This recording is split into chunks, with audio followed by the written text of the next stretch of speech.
তো গাইস আজকে আমি আবার চলে আসলাম ক্রিকেট খেলতে। আজকে বেশি প্লেয়ার হয়ে গেছে।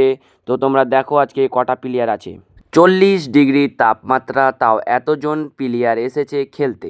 যখন দিন ভালো হয়ে থাকবে তখন একটাও প্লেয়ার আসবে না। এটাই হলো আমাদের প্লেয়ার।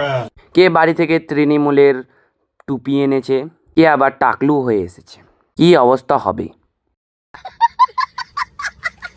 তো আমাদের দিকে হার্দিক আর রোহিত নেমেছে। রোহিত প্রথম বলই মেরে দিয়েছে 6।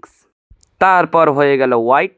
এবার স্ট্রাইকে হার্দিক, দেখা যাক কি হয়। প্রথম বলেই এত জোরে 6 মারলো, বলটাকে হারিয়ে দিল।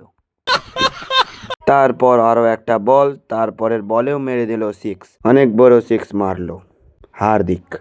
তারপরের ওভার রোহিত শর্মা ব্যাটিংয়ে প্রথম বল করে দিল মিস, তারপরের বলে দুর্দান্ত একটা অনেক বড় 6। ক্যামেরার অ্যাঙ্গেল হয়ে গেল চেঞ্জ। এবার দেখা যাক আর মারতে পারে কিনা 6।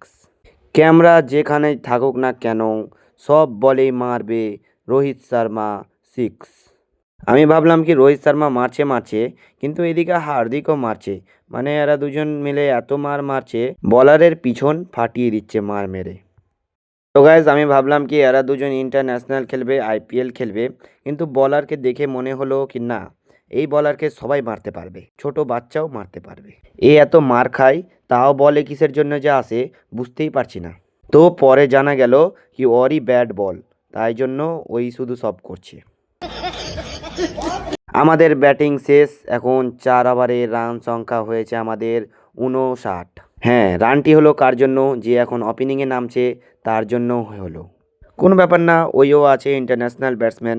বল না করতে পারলে কি হলো, ব্যাটিং ভালো করে করবে। এত ভাব দেখাচ্ছে, মনে তো হচ্ছে কি একাই মারবে 59 রান। প্রথম বল, দেখা যাক কি হয়। ব্যাটে লাগেনি তাও দৌড়াচ্ছে। কোনো ব্যাপার না, রান করতে পারবে না অতটুকু, তাই জন্য দিয়ে দিলাম 1 রান। ফাইনালি আরও একবার চলে এলো ব্যাটিংয়ে তিনি।